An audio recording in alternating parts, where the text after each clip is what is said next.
പാഹി പരമ്പൊരുളേ ശിവ ശിവനാമ ജപപ്പൊരുളേ.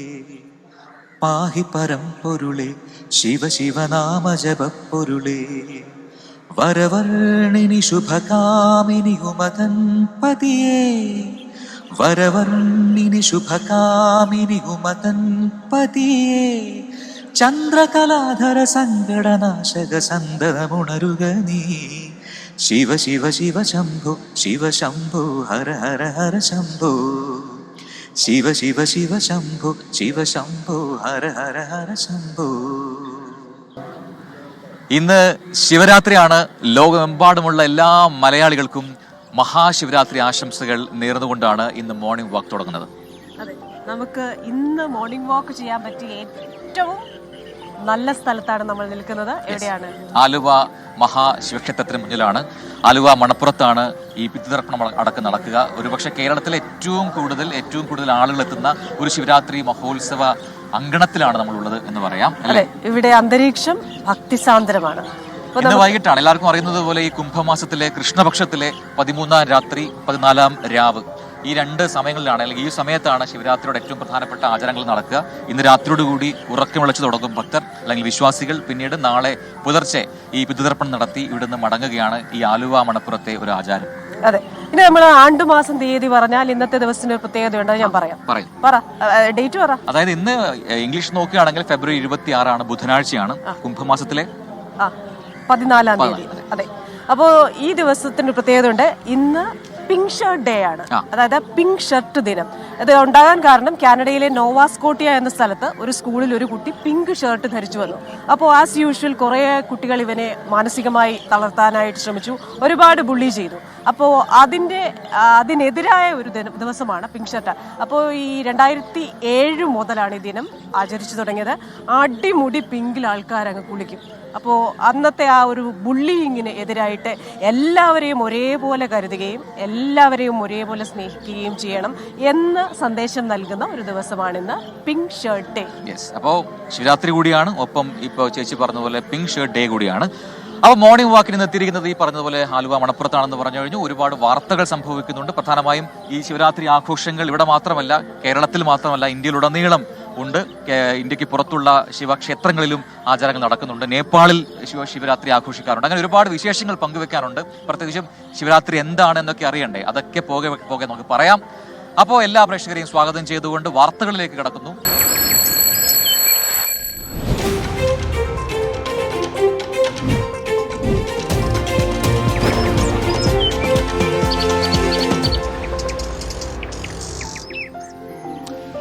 അപ്പോൾ അതൊക്കെയാണ് ഈ മണിക്കൂറിലെ പ്രധാനപ്പെട്ട വാർത്തകൾ. നമ്മൾ വൈകി വന്ന പ്രേക്ഷകരോട് പറയുകയാണ്, നമ്മളിപ്പോൾ ഉള്ളത് ആലുവ മണപ്പുറത്താണ്. ഇവിടെയാണ് ശിവരാത്രി ആഘോഷങ്ങളുടെ ഏറ്റവും പ്രധാനപ്പെട്ട ചടങ്ങുകളൊക്കെ നടക്കുക. ഇനി ഈ ശിവരാത്രിയുമായി ബന്ധപ്പെട്ടുകൊണ്ട് ഒരു കഥ പറഞ്ഞ് നമുക്ക് തുടങ്ങാം. എല്ലാവർക്കും അറിയുന്ന കഥയാണ്, എങ്കിലും അറിയാത്തവർക്കായി ശിവരാത്രിയുമായി ബന്ധപ്പെട്ടുകൊണ്ട് പല കഥകളുണ്ട്. അതിൽ ഏറ്റവും പ്രചാരത്തിലുള്ള കഥയാണ് ഞാൻ പറയാൻ പോകുന്നത്. അതായത് ഈ ദുർവാസാവ് മഹർഷിയുണ്ട്. ആ മഹർഷിയുടെ ശാപത്താൽ ഈ ദേവന്മാർക്ക് ജരാമരകൾ ബാധിച്ചു. അപ്പൊ അതിൽ വലിയ പ്രയാസമായി അവർക്ക്. അങ്ങനെ അവർ മഹാവിഷ്ണുവിനെ പോയി കാണുകയാണ്. അപ്പൊ മഹാവിഷ്ണു അവർക്കൊരു ഉപദേശം നൽകുന്നു, ഒരു സൂത്രം പറഞ്ഞു കൊടുക്കുന്നു. പാലാഴി എന്ന് പറയുന്ന ഒരു സമുദ്രം കടഞ്ഞു കഴിഞ്ഞാൽ അതിൽ നിന്ന് കിട്ടുന്ന അമൃത് സേവിച്ചു കഴിഞ്ഞാൽ ഈ ജരാനരകളെല്ലാം മാറും, അമൃതത്വം ലഭിക്കുമെന്ന് പറയുന്നു. അങ്ങനെ പാലാഴി കടയാൻ തീരുമാനിക്കുന്നു. അതേസമയം അസുരന്മാരും ശ്രമിക്കുന്നുണ്ട് ഈ അമൃതിനായി. അങ്ങനെ 2 ടീമായി അവർ മാറുകയാണ്. അങ്ങനെ പാലാഴി കടയണം. അതിനായി മന്ധരപർവ്വതത്തെയാണ് ഈ കടക്കോലായി വെക്കുന്നത്. അങ്ങനെ മന്ധരപർവ്വതത്തെ കടക്കോലായി വെച്ചുകൊണ്ട് വാസുകി എന്ന് പറയുന്ന സർപ്പശ്രേഷ്ഠനെയാണ് ഈ കയറായി ഉപയോഗിക്കുന്നത്. ഒരു ഭാഗത്ത് ദേവന്മാരും മറുഭാഗത്ത് അസുരന്മാരും ചേർന്ന് അങ്ങനെ പാലാഴി കടയാണ്. അങ്ങനെ കടഞ്ഞു വരുമ്പോൾ ഈ മന്ധരപർവ്വതം ഒരു ഘട്ടത്തിൽ ഈ സമുദ്രത്തിലേക്ക് താഴ്ന്നു പോകാൻ പോകുന്നുണ്ട്. ആ സമയത്ത് മഹാവിഷ്ണു കൂർമാവതാരം എടുത്ത് ഈ മന്ധരപർവ്വതത്തെ സമുദ്രത്തിനടിയിൽ താങ്ങി നിർത്തുന്നുണ്ട്. പിന്നെയും കടയുന്നു. അങ്ങനെ ഒരുപാട് വസ്തുക്കൾ ഈ പാലാഴിയിൽ നിന്നും ഇങ്ങനെ പുറത്തേക്ക് വന്നു തുടങ്ങി. അതിൽ ഒരു ഘട്ടത്തിലെത്തിയപ്പോൾ കാളകൂടം എന്ന് പറയുന്ന മഹാവിഷം, കൊടിയ വിഷം, അത് പുറത്തേക്ക് വരുന്നു. അത് ഈ പ്രപഞ്ചത്തെ തന്നെ ഇല്ലാതാക്കാൻ പോകുന്ന വിഷമാണ് എന്ന് മനസ്സിലാകുന്നു. അതിന്റെ വിഷപ്പുകയേറ്റ് ഈ അസുരന്മാരും ദേവന്മാരും ഒക്കെ കുഴഞ്ഞു വീഴുന്നു. അങ്ങനെ പേടിച്ച് ഇവർ നേരെ ബ്രഹ്മാവിന്റെ അടുത്തേക്ക് പോയി പറയുകയാണ്, ഇതിൽ നിന്ന് എന്തെങ്കിലും ഒരു വഴിയുണ്ടോ? അപ്പൊ ബ്രഹ്മാവ് പറയുന്നു, ആർക്കും ഒന്നും ചെയ്യാൻ പറ്റില്ല, പക്ഷേ പരമശിവൻ എന്തെങ്കിലും ചെയ്യാൻ സാധിക്കുമെന്ന് പറയുന്നു. അങ്ങനെ എല്ലാവരും കൂടി പരമശിവന്റെ അടുത്ത് പോയി ഈ കാര്യങ്ങൾ പറയുന്നു. അങ്ങനെ ഈ പ്രപഞ്ചം നഷ്ടപ്പെടാതിരിക്കാൻ, അല്ലെങ്കിൽ അത് പോകാതിരിക്കാൻ വേണ്ടി ഈ വിഷത്തെ ഞാൻ സേവിച്ചോളാം എന്ന് പറഞ്ഞുകൊണ്ട് പരമേശ്വരൻ ഈ കാളകൂട വിഷം എടുത്ത് കുടിക്കുകയാണ്. ഇരിക്കുകയാണ്. ആ സമയത്ത് ഭാര്യയായ പാർവതി ദേവി ഇത് കണ്ട് വലിയ ആശങ്കയിലാവുന്നു. ഓടിപ്പോയി ഈ കഴുത്തിൽ പിടിക്കുകയാണ്, കണ്ഠത്തിൽ പിടിക്കുകയാണ്. അങ്ങനെയും പറയുന്നുണ്ട്. അതേസമയം കണ്ഠത്തിൽ പിടിക്കുന്നു, ഇത് പുറത്തേക്ക് പോകാതിരിക്കാൻ മഹാവിഷ്ണു വായ പൊത്തിപ്പിടിച്ചു എന്നും പറയുന്നുണ്ട്. അങ്ങനെ വിഷം, കാളുകൂട വിഷം, ഈ കൊടിയ വിഷം ഈ കണ്ഠത്തിൽ ഇങ്ങനെ ഉറച്ചു പോകുന്നു, അവിടെ നീല നിറമാവുന്നു. അങ്ങനെയാണ് നീലകണ്ഠൻ എന്ന പേര് പരമശിവന് ലഭിക്കുന്നത്. ഇതൊരു കഥയാണ്. അന്നേ ദിവസം പാർവതി ദേവിയും മറ്റു ദേവിമാരെല്ലാം ഈ ശിവന്റെ ആരോഗ്യത്തിനായി വേണ്ടി പ്രാർത്ഥിച്ചു, ഉറക്കം വിളിച്ചിരുന്ന ആ രാത്രി മുഴുവൻ പ്രാർത്ഥിച്ചു എന്നൊരു കഥയുണ്ട് നമ്മുടെ പുരാണത്തിൽ. അതാണ്, ആ രാത്രിയാണ് ശിവരാത്രിയായി ആഘോഷിക്കുന്നത് എന്നൊരു കഥയുണ്ട്. മറ്റു പല കഥകളുണ്ട്. ഇതാണ് ഏറ്റവും പ്രചാരത്തിലുള്ള കഥ. അപ്പൊ ആ കഥ പറഞ്ഞുകൊണ്ടാണ് തുടങ്ങുന്നത്. നമ്മളിപ്പോൾ ഉള്ളത് ഈ ബലിതർപ്പണ ഈ സ്നാനഘട്ടത്തിലാണ്. ഇവിടെയൊക്കെയാണ് നാളെ തർപ്പണ പൂജകളും ഒക്കെ ചടങ്ങുകളൊക്കെ നടക്കുക. അപ്പോൾ വാർത്തകളിലേക്കാണ് ഇനി വന്നത്. മറ്റു വിശേഷങ്ങൾ പോകെ പോകെ പറയാം അല്ലെ. അപ്പോൾ ആദ്യം നമ്മൾ പോകുന്നത് തിരുവനന്തപുരത്ത് നിന്ന് വന്ന വാർത്തയിലേക്കാണ്. വെഞ്ഞാറമൂട് കൂട്ടക്കൊലപാതകത്തിൽ പോലീസ് കൂടുതൽ തെളിവ് ശേഖരണം തുടരുകയാണ്. ഇന്നത്തെ ദിവസം കൊലപാതകങ്ങൾ നടന്ന വീടുകളിലും അഫാൻ യാത്ര ചെയ്ത സ്ഥലങ്ങളിലും എത്തിയാണ് കൂടുതൽ പരിശോധനകൾ നടത്തുന്നത്. എന്തായാലും ആശുപത്രിയിൽ കഴിയുന്ന പ്രതിയുടെ മാതാവ് ഷെമിയുടെ ആരോഗ്യനിലയിൽ പുരോഗതിയുണ്ട് എന്നൊരു ആശ്വാസ വാർത്ത കൂടി ഇപ്പോൾ പങ്കുവെക്കാനുണ്ട്. എലിവിഷം കഴിച്ചെന്ന് മൊഴി നൽകിയ പ്രതി അഫാന് 3 ദിവസത്തെ ഒബ്സർവേഷനാണ് ഡോക്ടർമാർ നിർദ്ദേശിച്ചത്. ഇന്നും നാളെയും കൂടി പ്രതി ഒബ്സർവേഷനിൽ തുടരും. ഇന്നലെയും ആശുപത്രിയിലെത്തി അഫാന്റെ മൊഴി പോലീസ് രേഖപ്പെടുത്തിയിരുന്നു. ഈ മൊഴിയുടെ അടിസ്ഥാനത്തിലുള്ള പരിശോധനകൾ തുടരും. സഹോദരൻ അഫ്സാനെ കൊലപ്പെടുത്തും മുൻപ് പോയ ഹോട്ടലിലെ ജീവനക്കാരുടെയും ഇവർ സഞ്ചരിച്ച ഓട്ടോറിക്ഷയുടെ ഡ്രൈവറുടെയും മൊഴി പോലീസ് രേഖപ്പെടുത്തും. കൊലപാതകങ്ങൾ നടന്ന പേരുമല, പാങ്ങോട്, SN പുരം എന്നിവിടങ്ങളിലെത്തി കൂടുതൽ പരിശോധനകൾ നടത്താനാണ് അന്വേഷണ സംഘത്തിന്റെ തീരുമാനം. CCTV ഉൾപ്പെടെയുള്ള ഡിജിറ്റൽ തെളിവുകളും ശേഖരിക്കും. പ്രതിയുടെ മാതാവ് ഷെമി ഗോകുലം മെഡിക്കൽ കോളേജിൽ ചികിത്സയിൽ തുടരുകയാണ്. ആരോഗ്യനിലയിൽ പുരോഗതിയുണ്ട്. 24 തിരുവനന്തപുരം. ഈ പിതൃതർപ്പണ കർമ്മങ്ങൾക്കായി ഒരുങ്ങിയിരിക്കുകയാണ് ആലുവ മണപ്പുറം. എനിക്ക് നമുക്ക് പിന്നിൽ കാണുന്നത് പോലെ ഈ സ്ഥലങ്ങളിലാണ് ഈ പിതൃതർപ്പണ കർമ്മങ്ങൾ നടക്കുക. നാളെയാണ് അതിന്റെ കൂടുതൽ ആൾക്കാരെത്തുക. ഇത് രാത്രിയോടുകൂടി ഇവരെത്തുന്ന ആൾക്കാരൊക്കെ ഈ മണപ്പുറത്ത് ഉറക്കം വിളിച്ചിരിക്കും. അതിനുശേഷം നാളെ പുലർച്ചെ തന്നെ ഈ പിതൃതർപ്പണ ചടങ്ങുകൾ നടക്കും. ഇന്നും ഇവിടെ അത്യാവശ്യം ആൾക്കാർ ഈ തർപ്പണം ചടങ്ങുകൾ നടത്തുന്നുണ്ട്. അത് പ്രാർത്ഥനയുടെ ഭാഗമായിട്ട് എത്തിയ ആൾക്കാരാണെന്ന് മനസ്സിലാക്കുന്നു. നമ്മുടെ നിതിൻ അംബുജൻ ഇവിടെ ഉണ്ട്. നമ്മളെ കൂടാതെ ഈ ആലുവ മണപ്പുറത്ത് എവിടെയോ ഉണ്ട്. നിതിൻ അംബുജന് കൂടുതൽ വിവരങ്ങൾ അറിയാം അല്ലെ. നമുക്ക് ഇതിലേക്ക് പോവാം. അതെ, പിതൃകർമ്മങ്ങൾക്കായി ജനലക്ഷങ്ങൾ എത്തുന്ന മഹാശിവരാത്രി ആഘോഷങ്ങൾക്ക് ഒരുങ്ങി ആലുവ മണപ്പുറം. രാവിലെ ലക്ഷാർച്ചനയോടെ ചടങ്ങുകൾ തുടങ്ങി. തിരുവിതാംകൂർ ദേവസ്വം ബോർഡിന്റെ നേതൃത്വത്തിൽ 116 ബലിത്തറകളാണ് ഒരുക്കിയിരിക്കുന്നത്. യെസ്, അപ്പൊ നമുക്ക് കൂടുതൽ വിവരങ്ങൾ നിതിൻ അംബുജനോട് ചോദിക്കാം. നിതിൻ, നമ്മൾ ഈ മണപ്പുറത്തിന്റെ ഒരു ഭാഗത്താണ്. നിതിൻ ഇവിടെ എവിടെയോ ഉണ്ടെന്ന് എനിക്കറിയാം. അപ്പോൾ ഈ ബലിതർപ്പണ ചടങ്ങുകൾക്കുള്ള എല്ലാ ഒരുക്കങ്ങളും പൂർത്തിയായിട്ടുണ്ട് എന്ന് നമുക്ക് ഇവിടെ എത്തിയപ്പോൾ തന്നെ മനസ്സിലായി. അത്യാവശ്യം തിരക്ക് ഇപ്പോൾ തന്നെ ഉണ്ട്. പക്ഷെ വൈകുന്നേരം ആകുമ്പോഴത്തേക്കും എനിക്ക് തോന്നുന്നു ഇവിടെ മണൽ വാരിട്ട് കഴിഞ്ഞാൽ അത് താഴെ വീഴത്തത്രയും തിരക്കുണ്ടാവും. അത്രമാത്രം വിശ്വാസികൾ, ഭക്തർ ഇങ്ങോട്ട് എത്തുമെന്നറിയാം. അപ്പോൾ ഇത്തവണത്തെ ഒരുക്കങ്ങൾ, അതിന്റെ രീതി എന്താണ്, ക്രമീകരണങ്ങൾ എന്താണ്?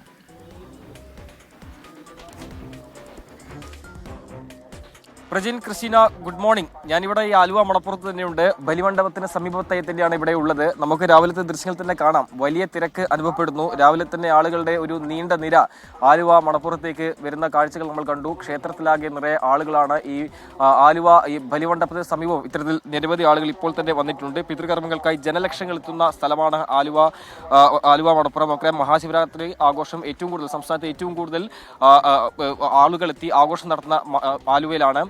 എന്തായാലും നേരത്തെ സൂചിപ്പിച്ചപ്പോൾ തന്നെ ലക്ഷക്കണക്കിന് ആളുകൾ ഇവിടെ എത്തും. ഇപ്പോൾ രാവിലെ തന്നെ ബലിതർപ്പണ ചടങ്ങുകൾ ആരംഭിച്ചിട്ടുണ്ട്. ദൂരസ്ഥലങ്ങളിൽ നിന്ന് വരുന്നവരെല്ലാം തന്നെ രാവിലെ പോലെ തന്നെ ബലിതർപ്പണ ചടങ്ങുകൾക്ക് ഇവിടെ ഇപ്പോൾ ആരംഭിച്ചു. നമുക്കറിയാം, സംസ്ഥാനത്തെ വിവിധ ഇടങ്ങളിൽ നിന്ന് നാളെ വലിയ തിരക്ക് അനുഭവപ്പെടുന്നുണ്ട്. അത് തന്നെയാണ് പലരും ഇന്നലെ രാത്രി തന്നെ ഈ ആലുവയിലേക്ക് എത്തി ഇന്ന് രാവിലെ ഈ ചടങ്ങിന്റെ ഭാഗമാകുന്നത്. രാവിലെ 4 മണി മുതൽ തന്നെ ആളുകൾ ഈ ക്ഷേത്രത്തിലേക്ക് എത്തുന്നത് നമ്മൾ കണ്ടിരുന്നു. എന്തായാലും ഇന്ന് വൈകിട്ട് ശിവരാത്രി ബലിയും നാളെ രാവിലെ 8:30 മുതൽ നടക്കുന്ന കുംഭമാസത്തിലെ വാവ് ബലിയുമാണ് പ്രധാനപ്പെട്ട ചടങ്ങ്. അതിനാണ് നേരത്തെ പ്രജിൻ സൂചിപ്പിച്ചപ്പോൾ തന്നെ വലിയ തിരക്ക് അനുഭവപ്പെടുക. ഈ തിരക്ക് കണക്കിലെടുത്ത് വലിയ നിയന്ത്രണങ്ങളെല്ലാം തന്നെ പോലീസ് ഇതിനെ തന്നെ സ്വീകരിച്ചിട്ടുണ്ട്.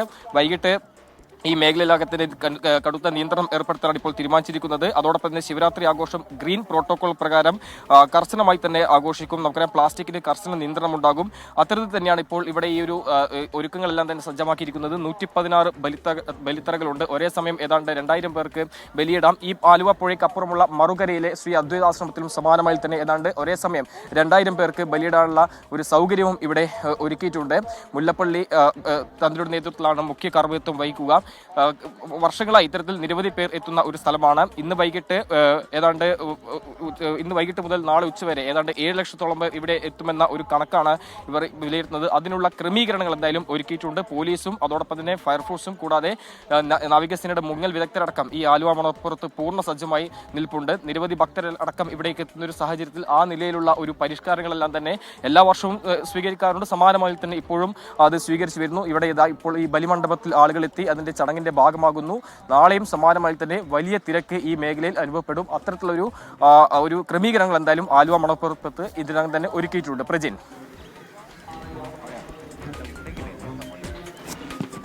യെസ്, നിതിൻ അംബുജനാണ് വിശദാംശങ്ങൾ നൽകിയത്. അപ്പോൾ എനിക്ക് തോന്നുന്നു ഈ ബലിതർപ്പണ ചടങ്ങുകളൊക്കെ ഉള്ളതുകൊണ്ട് തന്നെ KSRTC അധിക സർവീസുകൾ നടത്തുന്നുണ്ട്. ഇപ്പോൾ നിതിൻ പറഞ്ഞു, അത് ഉപയോഗപ്പെടുത്താവുന്നതാണ്. പിന്നെ നമ്മുടെ കൊച്ചി മെട്രോ അത് അധിക സമയം ഓടുന്നുണ്ട്, കൂടുതൽ സർവീസുകൾ ഉണ്ടാകും എന്നറിയിച്ചിട്ടുണ്ട്. അപ്പം ഇന്ന് രാത്രിയൊക്കെ വലിയ തിരക്കുണ്ടാവുമല്ലോ, അപ്പോൾ അതൊക്കെ നിയന്ത്രിക്കാനായിട്ടുള്ള സംവിധാനങ്ങൾ അധികൃതർ ഒരുക്കിയിട്ടുണ്ട്. അത് ഉപയോഗപ്പെടുത്താവുന്നതാണ് ഇവിടെ എത്തുന്ന വിശ്വാസികൾക്കും ഭക്തജനങ്ങൾക്കും. അപ്പോൾ തിരക്കേറെയാണ്. കുറച്ച് ജാഗ്രതയോടുകൂടെ നമ്മളുടെ ഒരു എന്താ പറയുന്നത്, ആർക്കും ബുദ്ധിമുട്ടുണ്ടാകാതെ എല്ലാ ഭക്തജനങ്ങളും പ്രവർത്തിച്ച് പോകുന്ന ഒരു സ്ഥലമാണിത്. അപ്പം നമ്മൾ ഇനി അടുത്ത വാർത്തയിലേക്ക് പോയാൽ ഒരു രാഷ്ട്രീയ വാർത്തയാണ്. തോമസ് MLA NCP സംസ്ഥാന പ്രസിഡന്റായി ഇന്ന് പ്രഖ്യാപിച്ചേക്കും. പാർട്ടി ദേശീയ അധ്യക്ഷൻ ശരത് പവാറാകും പ്രഖ്യാപനം നടത്തുക. നിരീക്ഷകനായ ജിതേന്ദ്ര അവധ് പങ്കെടുത്ത യോഗത്തിൽ 14 ജില്ലാ അധ്യക്ഷന്മാരും തോമസിനെ പിന്തുണച്ച് കത്ത് നൽകിയിരുന്നു. സംസ്ഥാനത്തെ മറ്റ് നേതാക്കളുടെ അഭിപ്രായവും തേടിയതിനു ശേഷമാണ് കേന്ദ്ര നേതൃത്വം അധ്യക്ഷനെ പ്രഖ്യാപിക്കാനിരുന്നത്. അതിൽ ഇന്നലെ നടത്തിയ വാർത്താ സമ്മേളനത്തിൽ പ്രഖ്യാപനം ഉണ്ടാവും നമ്മൾ പ്രതീക്ഷിച്ചിരുന്നു. പക്ഷേ ഈ ജിതേന്ദ്ര അവധ് പറഞ്ഞൊരു കാര്യം നമ്മളെ കുറച്ച് ആശയക്കുഴപ്പത്തിലാക്കി. കാരണം ഇപ്പോൾ പ്രഖ്യാപനമില്ല, 1-2 ദിവസത്തിനകം ഉണ്ടാവുന്നൊക്കെ പറഞ്ഞു. പിന്നെ എന്താണ് ഇനി ഇപ്പോൾ മറ്റൊരു പേരിലേക്ക് വന്നിട്ടുണ്ടോ എന്നൊക്കെ തോന്നിയില്ല. സംസ്ഥാന നേതാക്കളുടെ ഒരു വികാരം പൂർണ്ണമായി ഒപ്പിയെടുക്കാനായി അപ്പൊ അതിങ്ങനെ കൈ വെച്ചിട്ട് ദേശീയ നേതാക്കളോട് അറിയിക്കും. ഇനി അവിടെ അറിയിച്ചതിന് ശേഷമാണ് തീരുമാനം വരുന്നത്. മൊത്തത്തിൽ നമ്മൾ കൺഫ്യൂഷൻ ആയി. അതെ. എന്തായാലും 14 ജില്ലാ പ്രസിഡന്റുമാരും ഒറ്റ പേരിലേക്ക് മാത്രം പറഞ്ഞിട്ടുണ്ട്. അത് തോമസ് ആണ്. പക്ഷേ പ്രഖ്യാപനം നടത്തുന്നത് പാർട്ടി ചെയർമാനാണ്. അത് ശരത് പവാറാണ്. അദ്ദേഹം അത് നടത്തുമെന്നാണ് ഇപ്പോൾ അറിയിച്ചിരിക്കുന്നത്. നമുക്ക് അടുത്ത വാർത്തയിലേക്ക് പോകാം അല്ലേ. കണ്ണൂരിലെ ആറളം ഫാമിലും ഒപ്പം ഈ മറ്റിടങ്ങളിലും തൊട്ടടുത്തുമൊക്കെ ഈ പുനരധിവാസ മേഖലയുമായി തമ്പടിച്ച കാട്ടാനകളെ തുരത്തുന്നതിനുള്ള ഓപ്പറേഷൻ എലിഫന്റ് ദൗത്യം ഇനി തുടങ്ങും എന്നാണ് അറിയിക്കുന്നത്. 2 ആഴ്ച നീണ്ടു നിൽക്കുന്ന ദൗത്യത്തിന് രൂപരേഖ തയ്യാറാക്കിയിട്ടുണ്ട്. ബ്ലോക്ക് 13 വെള്ളി നീല ദമ്പതികൾ കൊല്ലപ്പെട്ട പശ്ചാത്തലത്തിൽ ഉയർന്ന ജനകീയ ആവശ്യം പരിഗണിച്ചാണ് ഈ പുതിയ ദൗത്യം. പുനരധിവാസ മേഖലയിൽ തമ്പടിച്ച ആനകളെയാണ് ആദ്യം കാട്ടിലേക്ക് തുരത്താൻ ശ്രമിക്കുന്നത്. 50 അംഗ വനപാലക സംഘത്തിനാണ് ചുമതല. ഉത്തരമേഖല CCF KS ദീപയ്ക്കാണ് ഏകോപന ചുമതല. വന്യമൃഗശല്യം തടയാൻ നടപടി വേണമെന്നാവശ്യപ്പെട്ട് പേരാവൂർ MLA സണ്ണി ജോസഫ് നേതൃത്വം നൽകുന്ന ഉപവാസ സമരം ഇന്ന് ഇരിട്ടിയിൽ നടക്കും. Thalassery arch bishop Mar Joseph Pamplany ഉദ്ഘാടനം ചെയ്യും. കമന്റ് ബോക്സിലേക്ക് ഒന്ന് പോകണം. കമന്റ് ബോക്സിലേക്ക് പോകാലോ. നമ്മുടെ പ്രേക്ഷകരൊക്കെ എല്ലാവരും ശിവരാത്രി ആശംസകൾ നേരുന്നുണ്ട്. നമ്മുടെ ദിലീപ് PC രഞ്ജി ട്രോഫി ഫൈനലിൽ ഇന്നിറങ്ങുന്ന കേരള ടീമിന് ആശംസകൾ നേരുന്നുണ്ട്. ആശ വി സിംഗപ്പൂരിൽ നിന്ന് പറയുന്നുണ്ട്, ഇതൊക്കെ കാണുമ്പോൾ നാട്ടിലേക്ക് വരാനുള്ള ഒരു കൊതി വരുന്നു എന്ന് പറയുന്നു. അൻസാരി PM പറഞ്ഞു ശിവരാത്രി എന്ന് പറഞ്ഞാൽ എന്താണ്. ആദ്യമേ വിശദമായിട്ട് ശ്രീ പ്രജിൻ C കണ്ണൻ ഇതെല്ലാം വിശദീകരിച്ചാണ്. ഒന്ന് ബാക്കിൽ പോയിട്ട് അതിന്റെ ആ ഒരു കഥാസാരം നോക്കുക. അജു പൊന്നു, LGPP, പിറന്നാൾ ആശംസകളൊക്കെ വരുന്നു. ബർത്ത്ഡേ ഒക്കെ നമ്മൾ ഇന്ന് വിഷ് ചെയ്യും. Neethu George, good morning Prajun and Christina, കുറച്ച് ലേറ്റ് ആയി ഇന്ന് നിങ്ങളുടെ കൂടെ ജോയിൻ ചെയ്ത്. സാരമില്ല, കുഴപ്പമില്ല. അപ്പൊ മോന് ഇന്നലെ എന്തോ മൂഡ് ഓഫ് ഒക്കെ ഉണ്ടായിരുന്നു, എല്ലാം കറക്റ്റ് ആയി എന്ന് വിചാരിക്കുന്നു. അന്വേഷണം പറയാ. സുരേന്ദ്രകുമാർ PM കമന്റ് ബോക്സിലെ സ്ഥിരം പ്രേക്ഷകരായ എല്ലാ സുഹൃത്തുക്കൾക്കും മഹാശിവരാത്രി ആശംസകൾ നേരുന്നുണ്ട്. അപ്പോൾ നിങ്ങളുടെ ആശംസകളൊക്കെ പോരട്ടെ. നിങ്ങളുടെ ശിവരാത്രി ആഘോഷങ്ങൾ എന്താണ് അതും അറിയിക്കുക. ഒപ്പം വാർത്തകളുണ്ട്. അടുത്ത വാർത്തയിലേക്ക് പെട്ടെന്ന് പോകുന്നു. അതെ, ഗോഡ്സെയെ പ്രകീർത്തിച്ച് കമന്റിട്ട് വിവാദത്തിലായ NIT പ്രൊഫസർ ഷൈജ ആണ്ടവന് ഡീനായി സ്ഥാനക്കയറ്റം നൽകിയിരിക്കുന്നു എന്ന വാർത്തയാണ്. ഏപ്രിൽ 7 മുതൽ പ്ലാനിംഗ് ആൻഡ് ഡെവലപ്മെന്റ് ഡീനായാണ് സ്ഥാനക്കയറ്റം. രക്തസാക്ഷി ദിനത്തോടനുബന്ധിച്ച് കഴിഞ്ഞ വർഷമാണ് സമൂഹ മാധ്യമ പോസ്റ്റിന് താഴെ ഗോഡ്സെയെ പ്രകീർത്തിച്ച് കമന്റിട്ടത്. ഇത് വലിയ പ്രതിഷേധങ്ങൾക്കിടയാക്കിയിരുന്നു. സംഭവത്തിൽ കുന്നമംഗലം പോലീസ് കേസെടുത്തിരുന്നു. നിലവിൽ ജാമ്യത്തിലാണ് ഷൈജ ആണ്ടവൻ.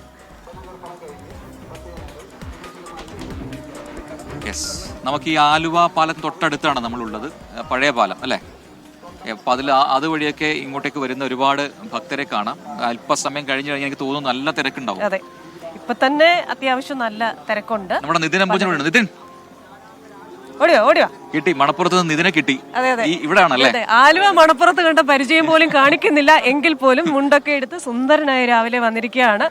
അപ്പോൾ നിതിനും ഒരു നല്ല ശിവരാത്രി ഇതിനേക്ക് ഒന്ന് കഴിഞ്ഞ തവണയൊക്കെ ഇവിടെ ഇല്ല ആദ്യമായിട്ടാണോ? ആദ്യമായിട്ടാണ്. അത് ശരി. ഈ തിരക്ക് കാണുമെന്ന് തോന്നുന്നു. എനിക്ക് തോന്നുന്നു നമ്മുടെ ശ്രീകാന്ത് ഒക്കെ പറഞ്ഞനുസരിച്ചിട്ട് അവര് ശ്രീകാന്താണ് കഴിഞ്ഞ തവണ റിപ്പോർട്ട് ചെയ്യുന്നത് തോന്നുന്നു. ഇവിടെ ആ വൈകുന്നേരം വന്നു കഴിഞ്ഞാൽ നമുക്ക് ഇങ്ങോട്ട് വരാൻ പറ്റില്ല, കാറൊന്നും ഇങ്ങോട്ട് വരില്ല. അല്ല, രാവിലെ മുതൽ തന്നെ അവിടെ വാഹനങ്ങൾക്ക് വലിയ നിയന്ത്രണമുണ്ട്. രാവിലെ ഏതാണ്ട് ഒരു 5 മണി മുതൽ തന്നെ വലിയ തിരക്ക് ഉണ്ടായിട്ടുണ്ട്. എന്റെ ഒരു ആദ്യത്തെ റിപ്പോർട്ടിംഗ് അനുഭവം ഇത്. എങ്ങനെയുണ്ട് എക്സ്പീരിയൻസ്? കുഴപ്പമില്ല, എനിക്ക് വരുന്നല്ലേ ഉള്ളൂ. എന്തായാലും 4 മണിയോടെ തന്നെ വലിയ തിരക്ക് ഇവിടെ ഉണ്ടാവും. വൈകിട്ട് നാളെ ഉച്ച 2 മണി വരെ ഇത്തരത്തിൽ തിരക്കുണ്ടാവുന്നതാണ് നമുക്ക് പൊതുവെ ഇവിടെ മനസ്സിലാക്കാൻ സാധിക്കുന്നത്. ശരി ശരി, ഓക്കെ. അപ്പോൾ നമ്മുടെ കുഞ്ഞു കുട്ടിയായിട്ട് നമ്മൾ കരുതുന്ന നിതിൻ അംബുജൻ അമ്പു എന്നൊക്കെ നമ്മൾ സ്നേഹത്തോടെ കൂടെ വിളിക്കും. അപ്പോൾ ഇടയ്ക്ക് വെച്ച് നമുക്ക് കാണാം. ഇപ്പൊ എന്തായാലും നമ്മുടെ കൂടെ നടക്കും. ഓടിപ്പോകാൻ എന്താ നീ ശ്രമിക്കുന്നത്? അവിടെ നിൽക്കവിടെ. അപ്പൊ അടുത്ത വാർത്തയിലേക്ക് പോകാം നമുക്ക്. ഈ വേതന വർധനവ് ഉൾപ്പെടെ ആവശ്യപ്പെട്ടുള്ള ആശാ വർക്ക് സമരം 17ാം ദിവസത്തിലേക്ക് കടന്നിരിക്കുന്നു എന്ന വാർത്ത കൂടിയുണ്ട്. അത് പ്രേക്ഷകർ അറിഞ്ഞു കാണും. ഇതിനോടകം സമരം ചെയ്യുന്ന ആശാ വർക്കേഴ്സിന് പിന്തുണ പക്ഷേ മറുഭാഗത്ത് ഏറുന്നുണ്ട്. ഇന്നും മറ്റ് രാഷ്ട്രീയ നേതാക്കൾ ഉൾപ്പെടെയുള്ളവർ സെക്രട്ടേറിയറ്റിലെ സമരപ്പന്തലിൽ എത്തുന്നുണ്ട്. RSP സംസ്ഥാന സെക്രട്ടറി ഷിബു ബേബി ജോൺ രാവിലെ 11-ന് സമരക്കാരെ സന്ദർശിക്കും. അതേസമയം എല്ലാ ആശമാരും അടിയന്തരമായി തിരികെ ജോലിയിൽ പ്രവേശിക്കണമെന്ന് കാട്ടി കഴിഞ്ഞ ദിവസം NHM ഉത്തരവിറക്കിയിരുന്നു. തിരികെ പ്രവേശിച്ചില്ലെങ്കിൽ ഒഴിവുള്ള സ്ഥലങ്ങളിൽ പകരം ക്രമീകരണം ഒരുക്കണമെന്നാണ് നിർദ്ദേശം. യെസ്, അതാണ് മറ്റൊരു വാർത്ത. ഇവിടെ കൂടുതൽ ആൾക്കാരുണ്ട്. ചേട്ടാ നമസ്കാരം. അരിയപ്പുറം. പേര്? സുധീഷ്. ആദ്യമായിട്ടാണോ ആലുവ മണപ്പുറത്ത്? ഇല്ല, ഒരുപാട് തവണ വന്നിട്ടുണ്ട്. ഇന്നിപ്പോ വൈകിട്ടാണല്ലോ ഈ ഉറക്കം വിളിക്കൽ, പിന്നെ നാളെയാണ് ഈ തർപ്പണമൊക്കെ തുടങ്ങുക. ഇന്നും തർപ്പണം നടത്തുന്ന ആൾക്കാരുണ്ട്. അങ്ങനെ ഈ ദിവസമാണോ വരുന്നത്?